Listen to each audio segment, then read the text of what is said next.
I'm Mason Brooks, 32 years old, and I never thought my own sister would betray me like this. We grew up sharing secrets and protecting each other, but everything changed when I refused to buy alcohol for her college party. What followed was a nightmare of lies that nearly destroyed my reputation and tore our family apart. The worst part? I never saw it coming. Before I continue with my story, let me know where you're watching from and subscribe if you want to hear more real-life family drama stories. Growing up, my sister Tiffany and I were inseparable. Despite our 8-year age difference, we had a bond that most siblings would envy. I still remember how I'd walk her to elementary school, scaring away the neighborhood bullies who thought she'd be an easy target because of her small frame. She'd wait for me after my basketball practice, and we'd walk home together sharing stories about our day. Those moments defined our childhood. Our Sunday brunches became a tradition when she turned 16. No matter what was happening in our lives, we'd meet at Riverside Cafe, order chocolate chip pancakes, and talk about everything from her high school drama to my dating disasters. Even when I went to college, I'd drive back every weekend for our brunch. It was sacred.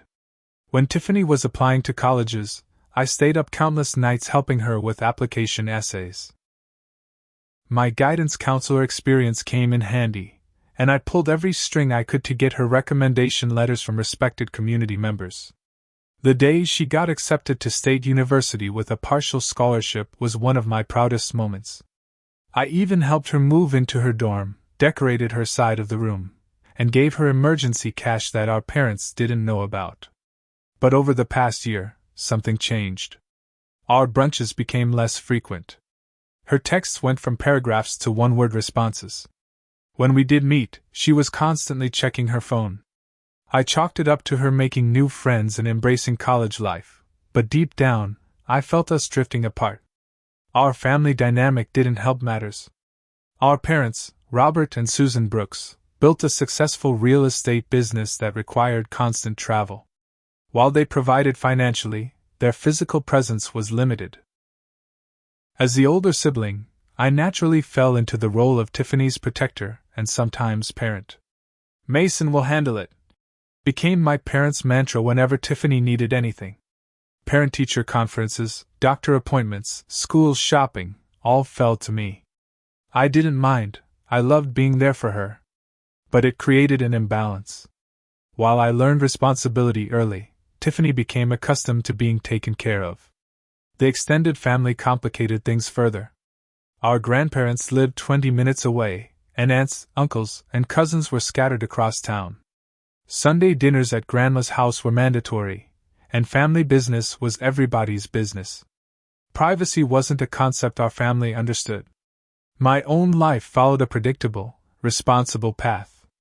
After getting my master's in education psychology, I secured a position as a guidance counselor at Lincoln High School. Students trusted me, parents respected me, and the administration valued my input.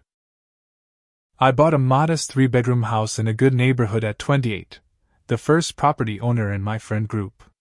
My home became the gathering place for family holidays when my parents were traveling, which was often. Beyond work, I volunteered twice weekly at the Youth Community Center, mentoring teenagers from difficult backgrounds. My colleagues often joked that I was 30 going on 50 because of my settled lifestyle, but I was content. Stability felt good after watching my parents' chaotic schedule growing up. Meanwhile, Tiffany's college experience took a concerning turn. She started as a focused pre-med student with a consistent B+ average. By sophomore year, her academic enthusiasm waned as her social calendar exploded. Instagram posts showed her at parties 4 nights a week. Her new friends, particularly a group led by a senior named Brittany, seemed to value drinking games over study groups. The first red flag appeared when I received a 2 a.m. call from Tiffany, slurring her words from a frat party across town. I drove 30 minutes to pick her up, held her hair back while she got sick, and put her to bed with water and aspirin. This scenario repeated 3 more times that semester. When I tried discussing my concerns, Tiffany became defensive. "You're not my parent, Mason. Stop trying to control my life," became her standard response. Each conversation ended with her stomping away or hanging up. My parents noticed the changes too, but from a distance. "Talk to your sister," my mother would say during our weekly calls. "She respects you? Make sure she's not throwing away her future." The responsibility always circled back to me. Tensions culminated at last month's family dinner. Tiffany arrived 2 hours late, eyes bloodshot, wearing the same clothes from her Instagram post the night before. Grandma asked about her falling grades, which my mother had mentioned worriedly to everyone. Instead of answering, Tiffany glared at me as if I'd betrayed her confidence. "Ask Mason," she snapped. "He keeps a file on all my failures." The table fell silent. I had never mentioned her grades to anyone. Our mother had accessed her online student portal after Tiffany missed 3 tuition payment deadlines. That dinner marked a turning point. The sister who once shared everything with me now viewed me as an adversary. I left with a heaviness in my chest, wondering where we'd gone wrong and how to fix it. I had no idea that the worst was yet to come. The phone call came on a Thursday night in October. I was grading student college applications when my phone lit up with Tiffany's face, a rare occurrence these days. I answered immediately. "Mason! Guess what?" Her voice carried an excitement I hadn't heard in months. "What's up, Tiff?" I set aside my work, giving her my full attention. "I'm hosting my first big party next weekend. The whole pre-med society plus all the cool seniors will be there. Even Brittany says it's going to be epic." My heart warmed hearing her enthusiasm. Maybe this was a good sign, her reconnecting with her academic peers, taking initiative to organize something. Maybe the sister I knew was finding her way back. "That's great, Tiff. Need help with planning? I could drop off some party supplies, help you set up." "Actually," she interrupted, her voice taking on a sweeter tone I recognized from childhood, the one she used when asking for something substantial. "I need a tiny favor." "What kind of favor?" I asked, already sensing where this was headed. "I need you to buy the alcohol for the party," she stated matter-of-factly. "Nothing crazy, just some beer kegs, vodka, tequila, the basics. I've got a list." I sat up straighter. "Tiffany, aren't most of your friends under 21? Her laugh came through the speaker. "Duh, Mason. That's why I need you to buy it. Everyone does this. Brittany's brother always supplies their parties, and Jessica's older cousin. It's not a big deal." "Actually, it is a big deal," I countered. "It's illegal to provide alcohol to minors." "Oh my God, stop being such a guidance counselor for 5 minutes," she groaned. "Look, it's safer this way. If I'm controlling the alcohol, I can make sure nobody goes overboard. The alternative is people bringing hard liquor and doing shots until they're sick." Her reasoning triggered warning bells. This wasn't about a casual get-together with friends. This sounded like a full-blown college rager. "Plus," she continued, "this party will put me in with the right crowd. Brittany's introducing me to the hospital volunteer coordinator who can help me get that summer internship I need. This party is basically for my future, Mason." The manipulation was clear, but I still felt torn.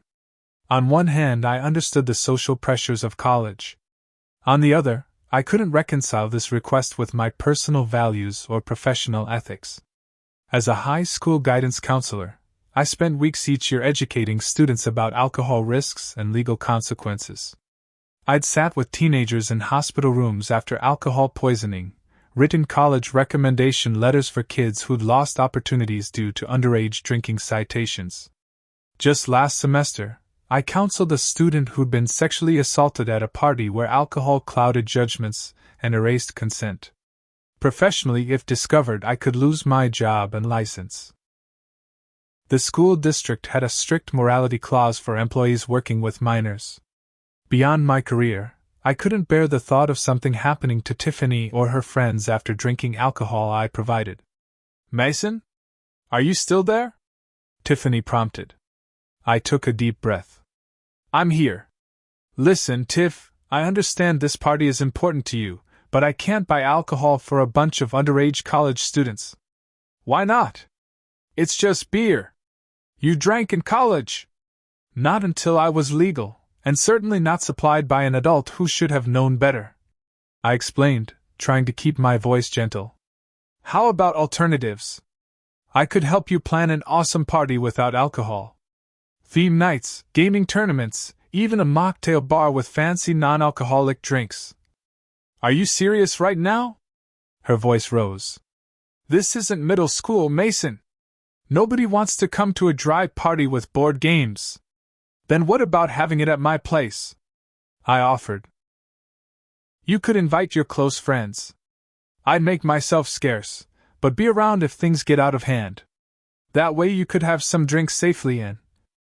Oh my God, you want to chaperone my college party? That's even more pathetic. She was shouting now. I'm trying to build a social life here, not destroy it completely. I remained calm. I care about your safety, Tiff. And the safety of your friends. If someone drives drunk, or gets alcohol poisoning, or does something they regret, that's on me if I provide the alcohol. No, it would be on them for being stupid. Why are you doing this to me? You know how important this is. I'm not doing anything to you. I'm just not willing to break the law and put people at risk. The line went quiet for a moment. When she spoke again, her voice was cold. You know what? Forget I asked? I thought you of all people would support me, but clearly I was wrong. You don't care about my social life or my future. You just care about your precious reputation. Tiffany, that's not fair. Save it. I'll figure it out myself. I always do when you let me down. Her words stung. When have I ever let you down? I've always been there for you. Yeah, when it's convenient for you or makes you look good. The one time I actually need something important, you lecture me instead of helping. Some brother you are. Before I could respond, the call ended. I immediately texted her. Tiff, I'm sorry you're upset. I love you and want to help in ways that keep everyone safe. Let's talk about alternatives. No response. I tried calling back. Straight to voicemail. I sent another text. Please don't be angry. I'm just looking out for you. Still nothing. That night I called my parents, who were in Arizona for a property development conference. I carefully explained the situation, leaving out specifics that would worry them unnecessarily. She asked me to help with something I'm not comfortable with for her party. I summarized. When I refused, she got really upset. Maybe give her a call tomorrow? She might need to hear from you guys. My father, distracted by something in the background, said, You know your sister, son. She gets dramatic but bounces back. You two always work things out. If only it were that simple. As I lay in bed that night, an uneasy feeling settled in my stomach. This fight felt different from our typical sibling squabbles. The coldness in her voice, the calculated hurt in her accusations, something had shifted in our relationship.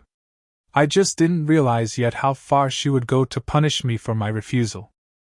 Sunday came, and for the first time in years, our brunch table at Riverside Cafe sat half empty.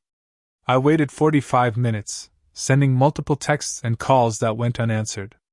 Finally, I paid for my untouched coffee and drove to Tiffany's apartment near campus. No one answered my knocks. Her roommate's car was gone, and the curtains remained drawn. As I turned to leave, a neighbor emerged from the next unit. Looking for the girls? They left early this morning with a bunch of friends. Carrying beach stuff. I thanked him and walked back to my car. A quick check of Tiffany's Instagram showed news stories. She was at Lake Merritt with friends, including her roommate Rachel and the infamous Brittany. The timestamp, exactly when we should have been having brunch. Over the next few days, my texts went from concerned to frustrated to resigned. A final message. I miss you. Please talk to me when you're ready. Received no response. When I checked Facebook to send a different message, I discovered she'd blocked me. Same on Instagram. It was as if she'd erased me from her digital life. The first family gathering after our falling out was my cousin Derek's birthday dinner. The Brooks family never missed celebrating birthdays, and despite my apprehension about facing Tiffany, tradition pulled me to my Aunt Patricia's house that Saturday evening. I arrived early to help set up, making small talk with relatives while anxiously watching the door. Tiffany arrived 45 minutes late, making a dramatic entrance in a new outfit I didn't recognize. She hugged everyone enthusiastically, everyone except me. When I approached with a tentative, "Hey, Tiff," she brushed past me to compliment Aunt Patricia's new haircut. Throughout dinner, she positioned herself at the opposite end of the table, laughing too loudly at Uncle Frank's jokes and volunteering to help serve dessert, usually my role. I caught concerned glances from my grandmother, who never missed family tension. As I helped clear dishes, I overheard Tiffany in the kitchen with our cousin Amber.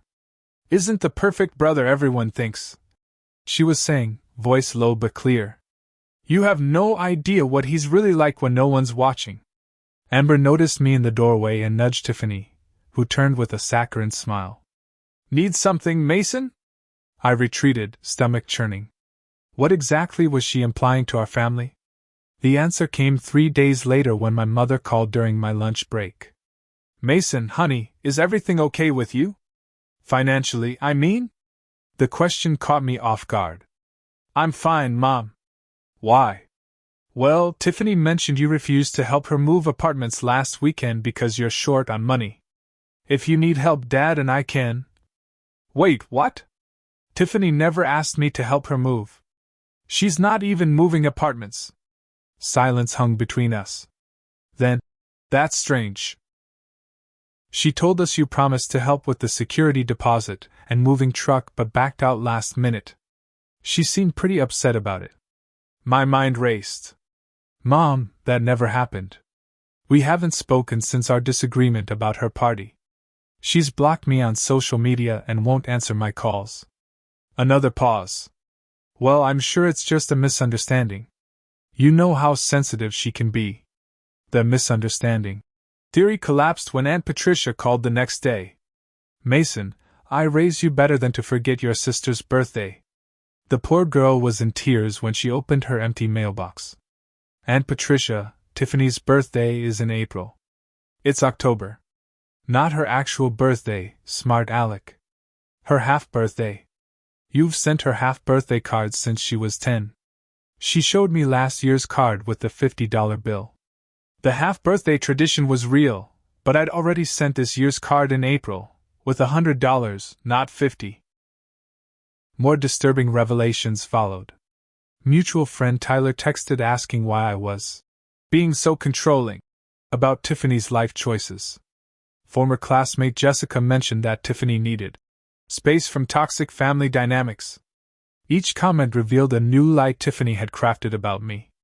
These were small fabrications, irritating but relatively harmless. Still, they formed a pattern that worried me enough to drive to Tiffany's apartment for a direct conversation.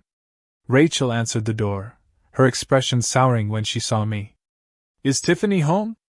I asked, keeping my voice friendly despite Rachel's glare.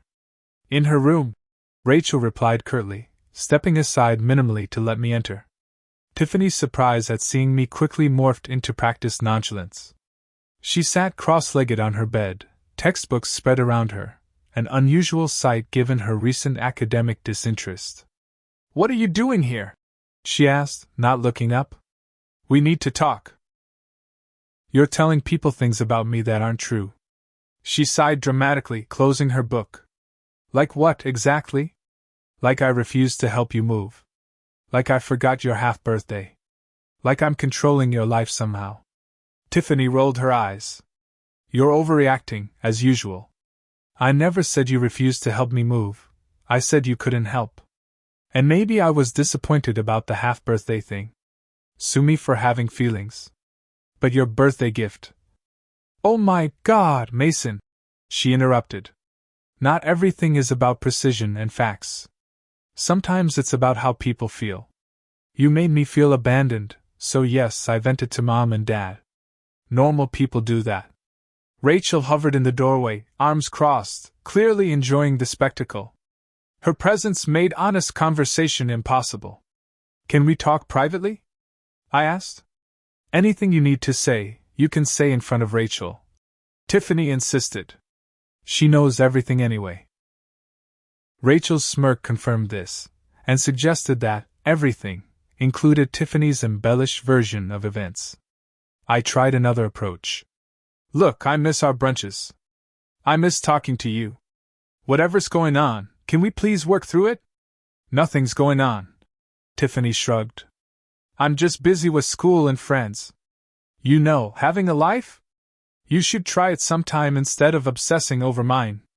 The conversation continued in circles until I realized we were getting nowhere. As I left, Rachel muttered just loud enough for me to hear, "Control freak." The drive home felt longer than usual. What had started as a disagreement over alcohol had morphed into something unrecognizable.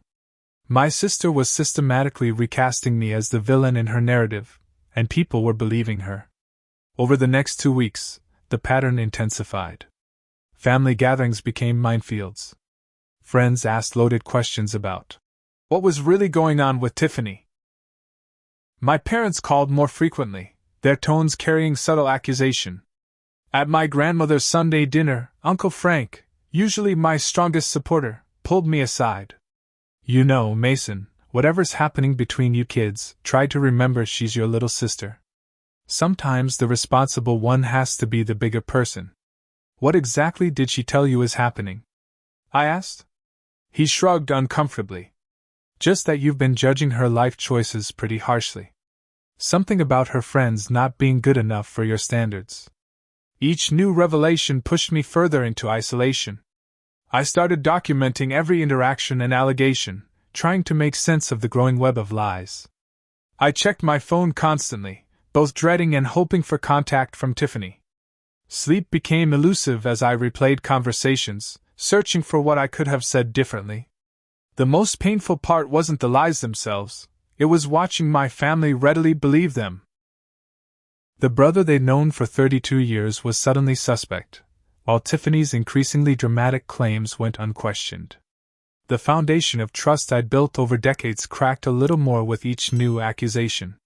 Little did I know, Tiffany was just warming up. The small lies were merely setting the stage for an allegation that would threaten everything I'd built. November brought crisp autumn air and our family's monthly Sunday dinner at my parents' house. They had returned from their latest business trip the day before, and despite my anxiety about facing Tiffany, I couldn't break tradition without raising more questions. I arrived early to help my mother prepare, seeking normalcy in chopping vegetables and setting the table. When Tiffany walked in, I braced for coldness, but instead received a surprise. "Hey, Mason," she greeted, casual warmth in her voice. She even gave me a brief side hug before joining our mother at the stove. Throughout appetizers and the main course, Tiffany maintained this unexpected pleasantness.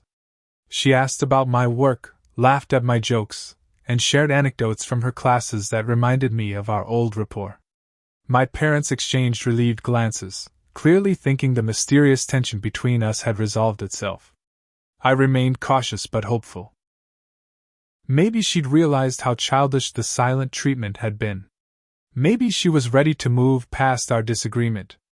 By dessert, my mother's famous apple pie, I had started to relax. Then everything imploded. As my father served coffee, Tiffany cleared her throat. "Actually, I need to talk to everyone about something." Her voice had changed, carrying a tremor that immediately commanded attention. My mother reached for her hand. "What is it, sweetheart?" Tiffany's eyes welled with tears. "I didn't want to say anything because it's so awful, but I can't keep pretending everything's okay." She took a shaky breath. "Mason stole $5,000 from my savings account." The words hung in the air like smoke. My coffee cup froze halfway to my lips as the accusation registered. "What?" I finally managed. 3 weeks ago," she continued, not looking at me. "The money I've been saving for my apartment deposit. It's gone." She pulled out her phone, fingers trembling as she brought up what appeared to be a banking app. $5,000, withdrawn in cash. She turned the screen toward my parents. My father's face darkened as he examined the phone. "Mason, explain this." There's nothing to explain because I didn't take any money, I said, shock giving way to indignation. I've never accessed Tiffany's accounts. I don't even have her banking information. He knew my password. Tiffany countered, tears now streaming down her face. It's my birthday, the same password I've used since high school. He's known it forever. My mind raced. The accusation was so absurd, so completely fabricated, that I struggled to formulate a coherent defense. That's ridiculous. I have my own money. Why would I steal from my sister? Tiffany's next words drove the knife deeper. Because of his gambling problem. The room went silent. Every eye turned to me. Gambling problem? My mother whispered. Mason, what is she talking about? Nothing. Because there is no gambling problem. This is completely made up. Tiffany wiped her eyes. I didn't want to expose him, but I can't afford to lose that money. I've seen the receipts from the casino in his car. I've noticed how he always needs to step out during family gatherings to make important calls. The late nights, the cash withdrawals from his own account. She'd crafted the lie so skillfully, weaving in normal behaviors and reframing them as suspicious. Yes, I sometimes took calls during family events, from students in crisis. Yes, I occasionally visited a casino, for dinner at their steakhouse with friends, maybe playing $20 at blackjack afterward. This is insane, I stated flatly. I don't have a gambling problem, and I certainly didn't steal money from Tiffany. Check my bank records, check my credit card statements. This is a complete fabrication. Then why did you suddenly have cash for that new watch last week? Tiffany challenged, pointing to my wrist. After claiming you couldn't afford to help me move? The watch, a department store Seiko I'd bought on sale months ago, suddenly felt heavy on my wrist. I've had this watch since March, I said, but doubt had already clouded the room. My father's voice turned cold. Mason, if you're in some kind of trouble, we need to know.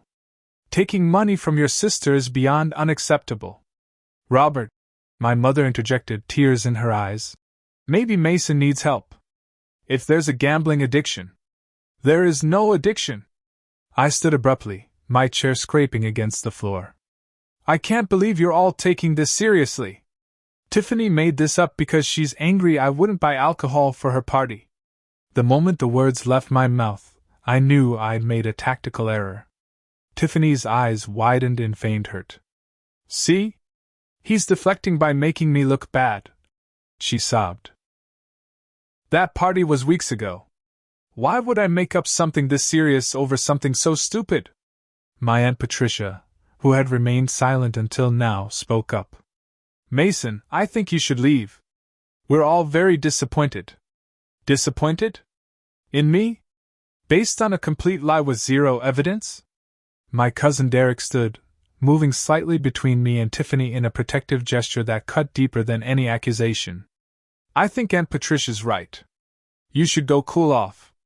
Heart pounding, palms sweating, I looked around the table at the faces of people who had known me my entire life. Faces now clouded with suspicion and judgment. Not one person asked for my side. Not one person questioned why Tiffany would wait 3 weeks to mention $5,000 missing dollars. Not one person asked for proof beyond a phone screen I hadn't even properly seen. Fine. I'll go, I managed, my voice steadier than I felt. But when this lie falls apart, and it will, I hope you all remember how quickly you believed the worst about me. The drive home passed in a blur of disbelief and rising panic. My phone buzzed constantly. Texts from family members expressing everything from concern to outright condemnation. By the time I reached my house, my entire extended family had been informed of my supposed theft and gambling addiction. The next morning brought the first professional consequence. Principal Warner called me into his office before first period. Mason, I've received some concerning calls from parents, he began, not quite meeting my eyes. Apparently there are rumors circulating about you having financial problems related to gambling. Normally I wouldn't give credence to gossip, but when multiple parents express concern, I felt the blood drain from my face. Those rumors are completely false. My sister made an accusation at a family dinner last night, and apparently news travels fast. He studied me carefully. Is there something going on with your sister that might motivate her to spread such rumors? I explained the alcohol situation as professionally as possible. Principal Warner nodded thoughtfully but still looked troubled. Given your role as a guidance counselor, and the sensitive nature of these allegations, I think it's best if you take some administrative leave while we sort this out. Paid, of course. You're suspending me based on a family rumor? Not suspending, just a precautionary measure. We need to ensure parents and students maintain full confidence in our counseling department. By Wednesday, my professional reputation wasn't the only casualty. My phone contained 27 messages from family members, ranging from my mother's tearful pleas to, "Admit you need help, sweetheart," to Uncle Frank's gruff, "Man up and pay your sister back." My bank confirmed no unusual withdrawals from my accounts. I ordered copies of my credit reports. I even contacted the HR department about getting a letter confirming my salary and direct deposits. But gathering evidence took time, and the damage spread faster than I could contain it. Sleep became impossible. I jolt awake at 3 a.m., heart racing, replaying Tiffany's accusations and my inadequate defense. During the day, I alternated between rage and despair. How had a simple refusal to provide alcohol escalated to this? The final blow came when my parents called to suggest I make things right. Even if there was a misunderstanding about the money, my father said carefully, the right thing to do would be to pay Tiffany back. A misunderstanding? I repeated incredulously. Dad, she accused me of theft and having a gambling addiction. There's no misunderstanding, there's a deliberate lie. Mason, please, my mother interjected. We're trying to find a solution that helps everyone save face. If you replace the money, we can put this behind us. Replace money I never took? That would be admitting guilt for something I didn't do. The conversation ended poorly. Afterward, I received a text from my mother.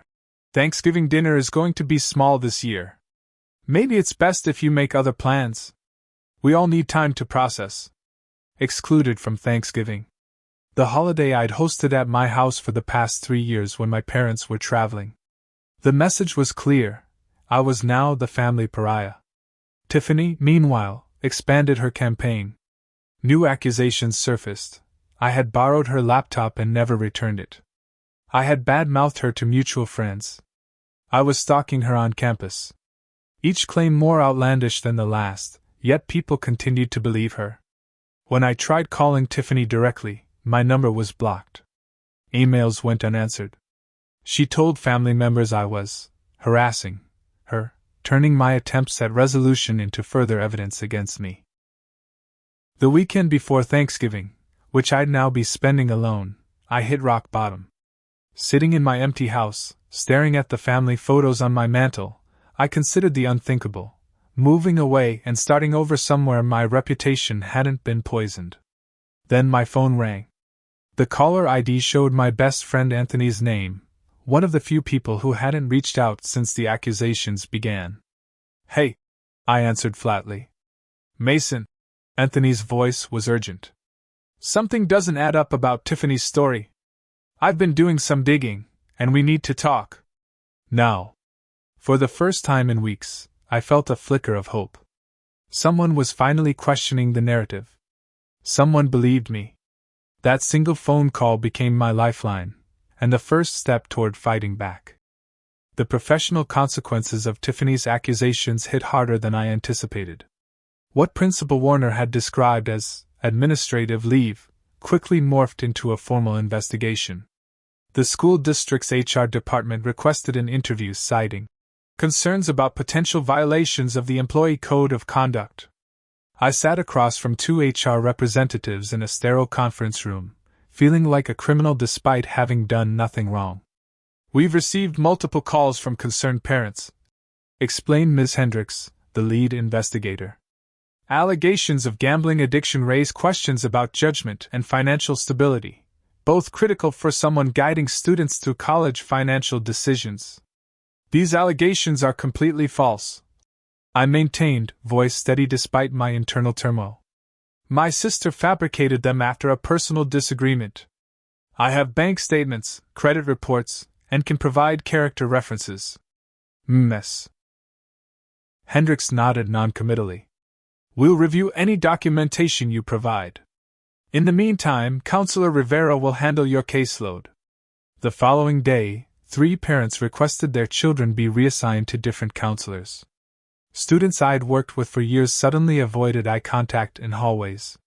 Colleagues divided into camps, those who maintained professional courtesy, and those who clearly believed the rumors. One teacher pointedly moved her purse away when I approached the staff room coffee machine. Each night, I returned to an empty house that felt more like a prison than a home. Sleep eluded me. When exhaustion finally won, nightmares jolted me awake, standing before a jury of family members while Tiffany pointed an accusing finger, my protest silenced by an invisible force. The financial stress mounted quickly. Administrative leave covered my salary temporarily, but if the investigation concluded against me, that income would disappear.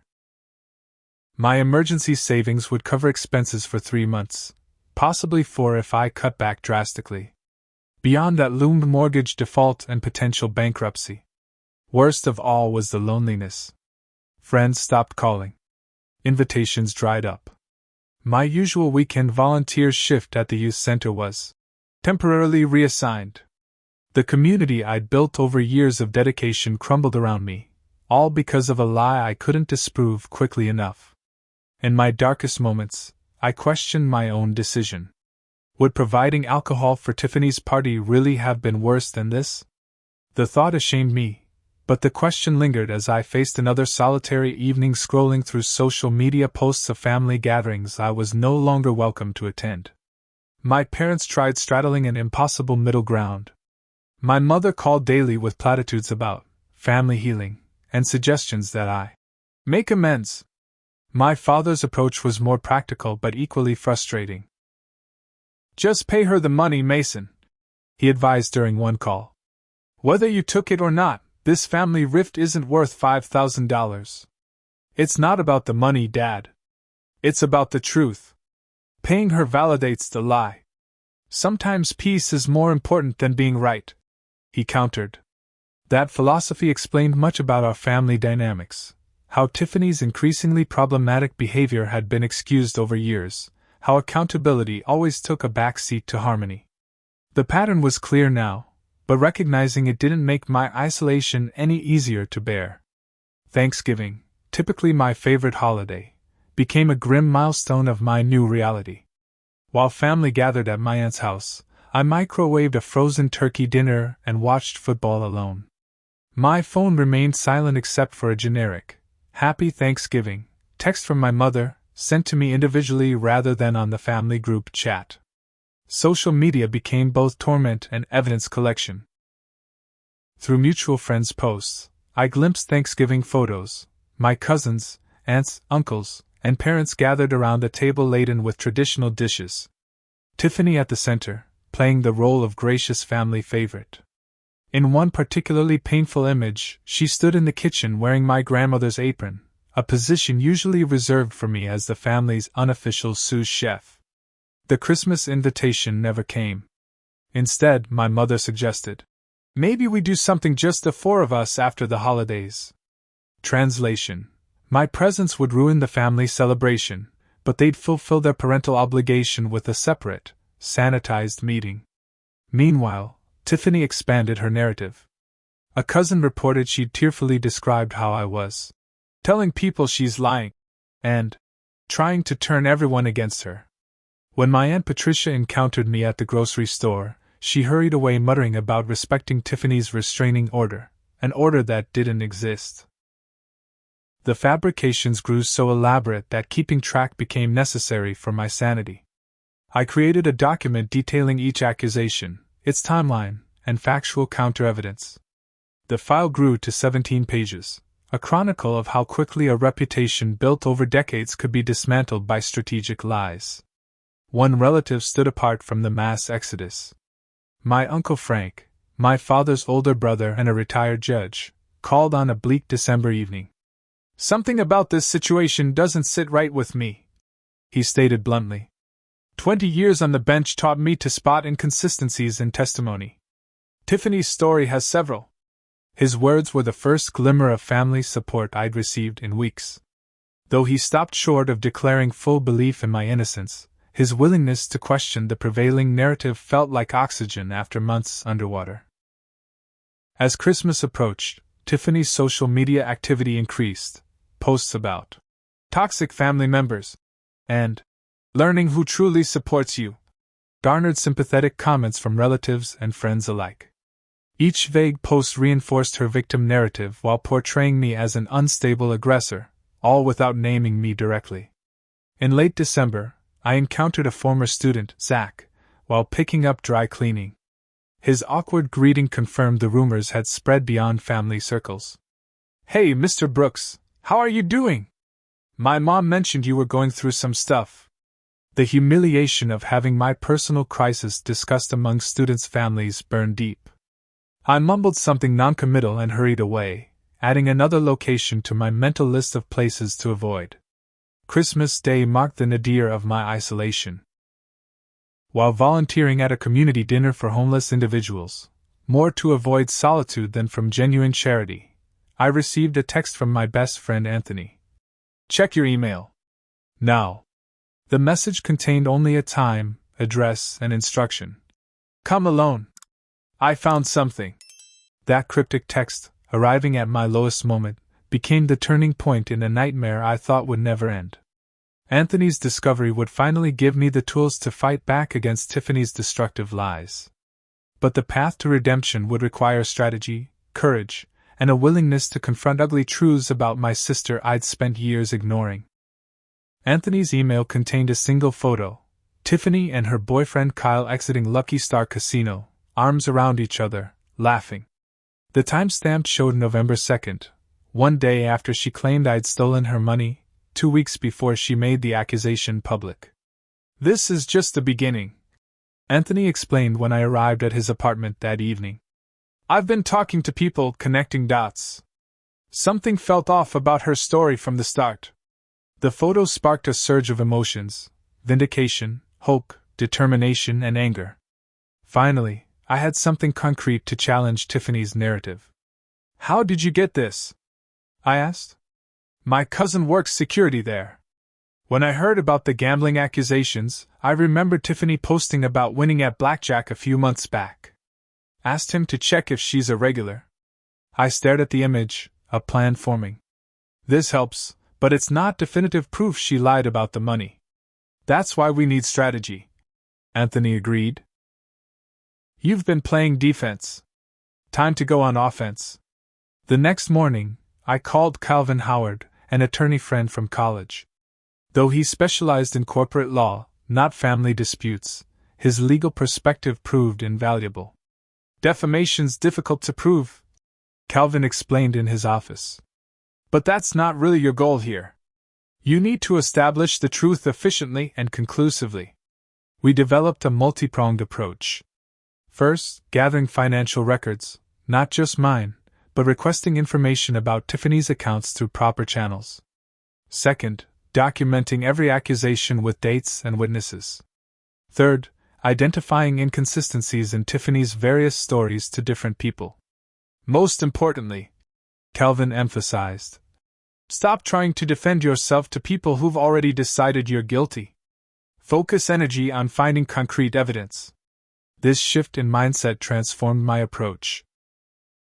Instead of sending desperate texts to family members, I methodically built my case. I requested ATM camera footage from my bank, proving my whereabouts during the alleged withdrawal. I compiled statements showing no unusual cash transactions in my accounts. I even secured a letter from HR confirming my spotless financial record at work. Anthony's investigation continued in parallel. Through social media analysis and conversations with mutual friends, he uncovered Tiffany's significant credit card debt, over $12,000 across 3 cards, mostly from online shopping and weekend trips. "She's been living beyond her means for months," Anthony reported. "Designer clothes, spa weekends with Brittany, concert tickets. Nothing illegal, but definitely not within a student budget.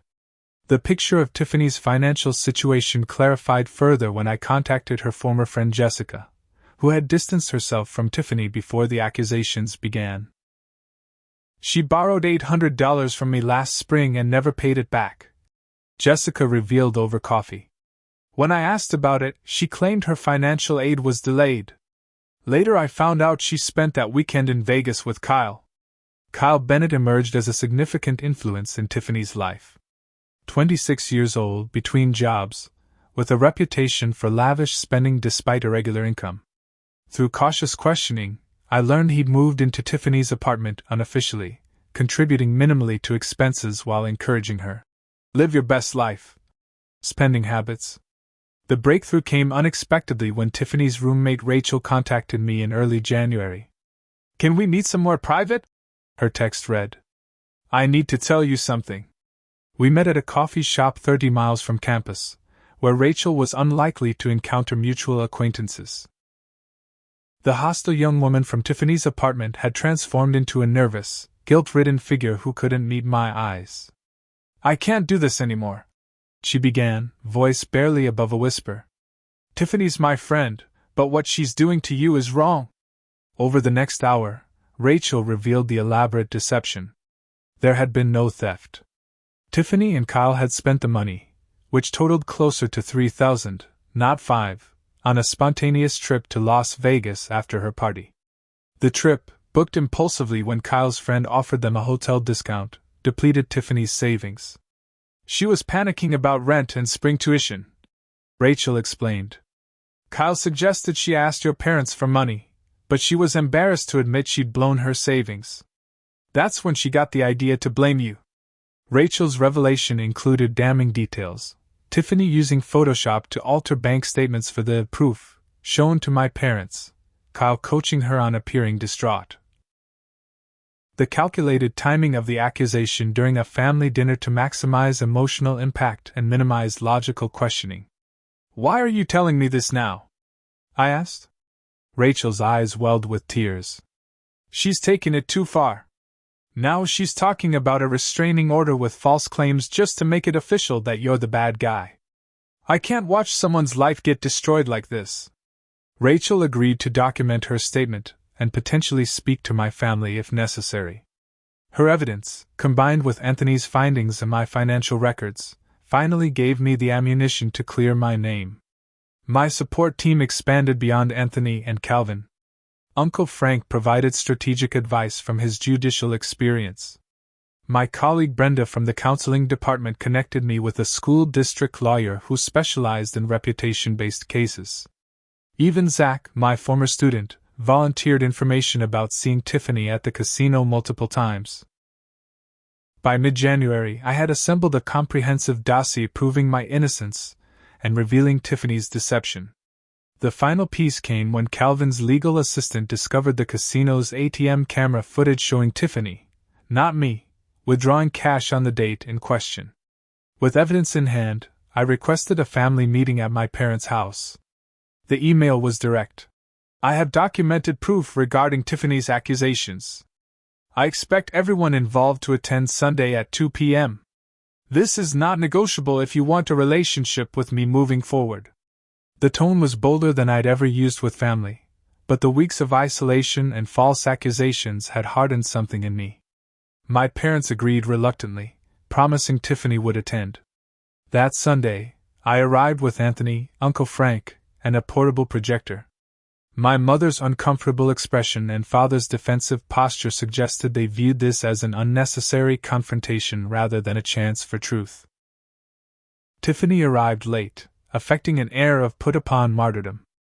"I don't understand why we need to rehash this," she complained. "Mason clearly needs help, not another opportunity to deny everything." "Sit down, Tiffany," I said calmly. "Everyone needs to see what I've discovered." My presentation began methodically. Bank records. Timeline inconsistencies. Witness statements. Casino photographs. With each slide, Tiffany's confident facade cracked further. My parents' expressions shifted from skepticism to confusion to dawning horror. "This proves nothing," Tiffany interrupted desperately when I showed the casino photos. So I went gambling after Mason stole my money. I was upset. The timestamp on these photos is 1 day after you claim I took the money, I pointed out. Before you told anyone about the alleged theft. You're celebrating, not upset. The definitive evidence, the ATM footage showing Tiffany making the withdrawal herself, silenced her objections. As the recording played, showing her clearly entering the PIN and counting cash, Tiffany lunged for my laptop. This is all manipulated. He's trying to make me look crazy. The commotion brought an unexpected development. The doorbell rang, and Kyle appeared, apparently summoned by a frantic text from Tiffany. His arrival, intended as reinforcement, became the final nail in Tiffany's deception. Unaware of the evidence already presented, Kyle immediately launched into their prepared narrative. Mason needs to stop harassing Tiffany about this money. Everyone knows about his gambling problem. Kyle, Tiffany interrupted sharply. Stop talking. Too late. My father, finally grasping the magnitude of the lies, confronted Kyle directly. What gambling problem? The casino footage shows Tiffany withdrawing the money, not Mason. Kyle's confusion was genuine. What footage? Tiffany said. He stopped, looking at Tiffany with sudden uncertainty. The carefully constructed deception collapsed entirely. Cornered by irrefutable evidence and Kyle's inadvertent contradictions, Tiffany broke down. Fine. I took the money. Is that what you want to hear? She shouted through tears. It was just supposed to be a small lie to explain why I was short on rent. I didn't think everyone would believe it so completely. The admission opened floodgates of truth. Between sobs, Tiffany revealed how one lie had spawned another, then another, until the fabrication consumed her. The original alcohol refusal had indeed been the trigger, her wounded pride and desire for revenge evolving into something far darker than she'd intended. I just wanted you to know how it feels to be humiliated, she told me. When you refused to help with the party, everyone thought I was pathetic. The cool seniors all went to Brittany's instead. Kyle was embarrassed to be with me.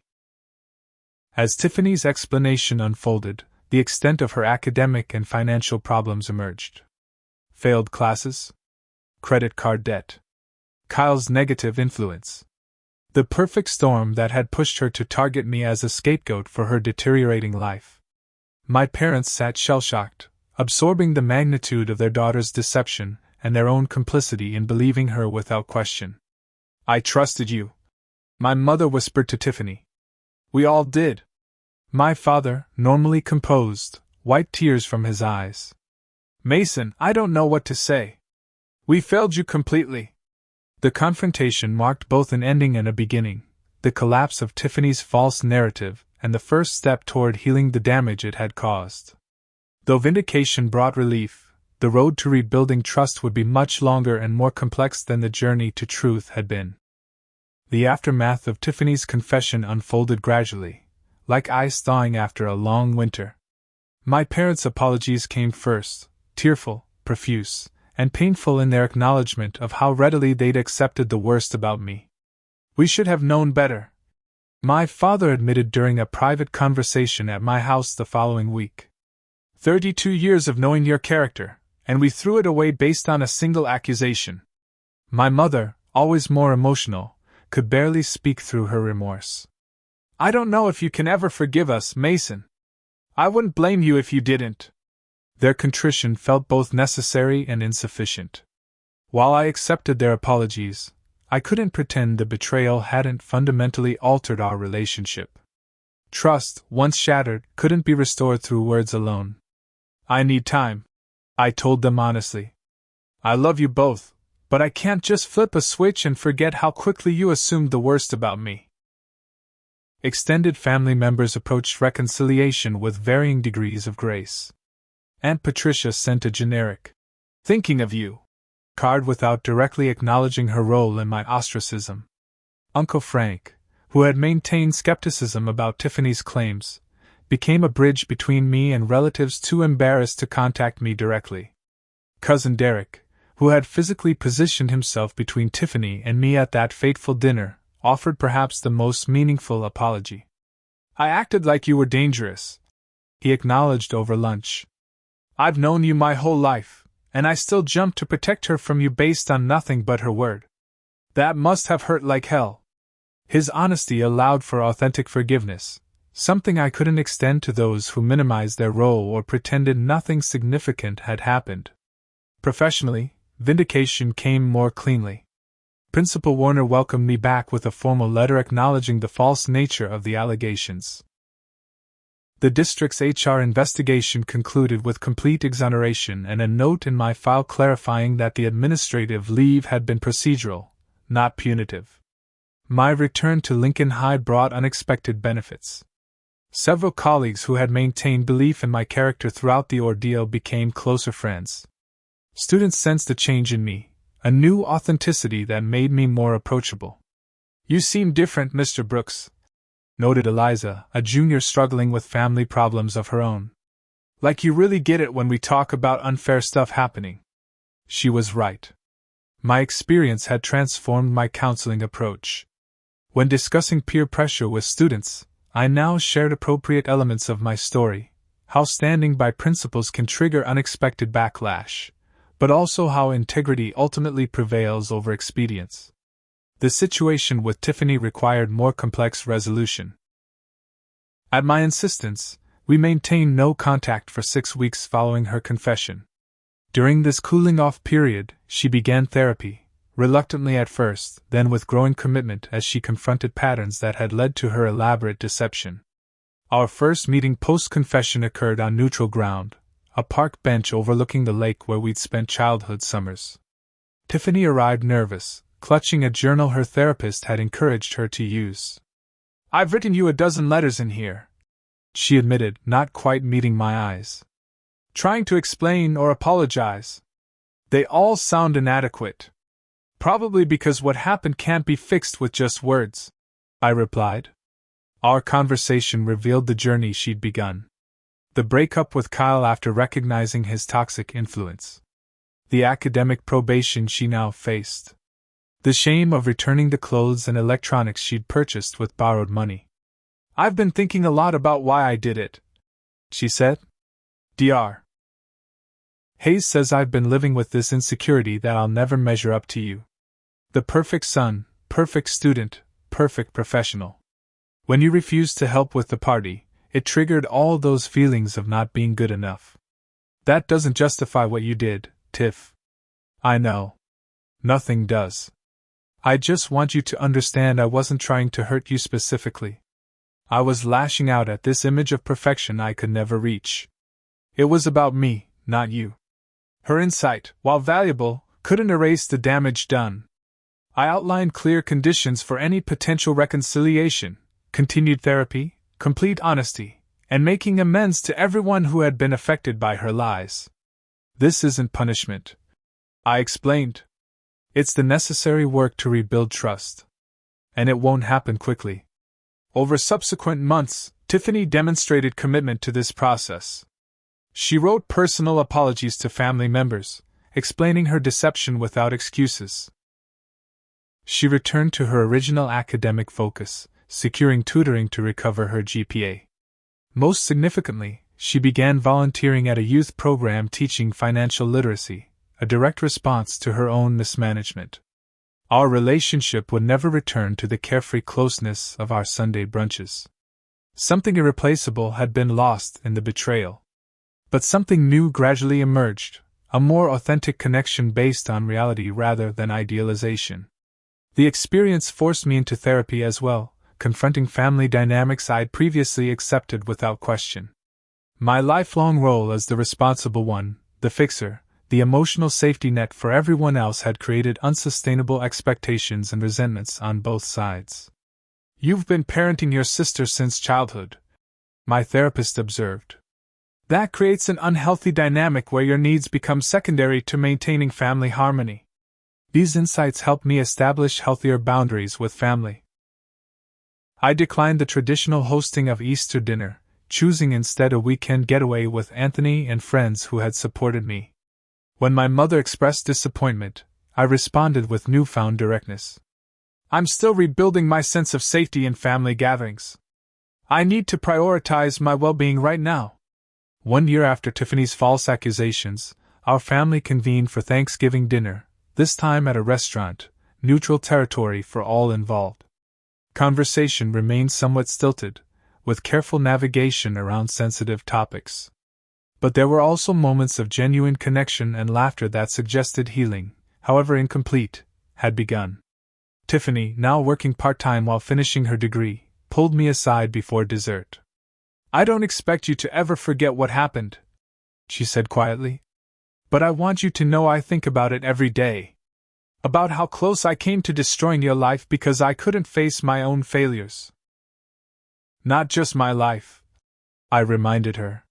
"You were destroying yourself too." She nodded. "That's what I'm working on understanding now. How self-destruction and hurting others are connected." The journey had brought unexpected positive developments. My circle of true friends, those who stood by me during the accusations, emerged stronger and more defined.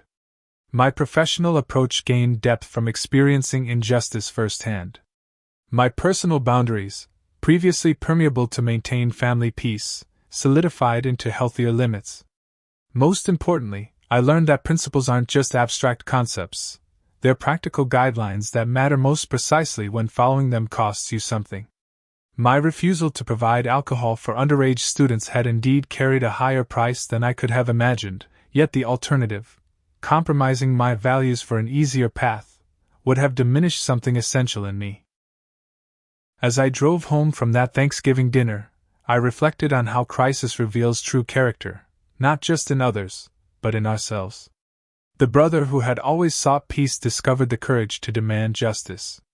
The counselor who advised students about integrity had lived that lesson under fire. The family peacemaker had learned that genuine harmony requires truth, not accommodation of convenient lies. The experience had broken me open, then rebuilt me stronger at the fractured places. Not perfect, never that, but more authentic, more resilient, and ultimately more capable of genuine connection than the conflict-avoidant person I'd been before. Have you ever stood firm on a principle, knowing it might cost you? Or experienced betrayal from someone you trusted completely? Share your story in the comments below. Sometimes the most painful experiences connect us in ways nothing else can. Don't forget to like and subscribe if this story resonated with you, and remember, integrity might be tested, but it's never wasted. Thank you for listening, and I wish you the courage to stand by your principles, even when it's difficult.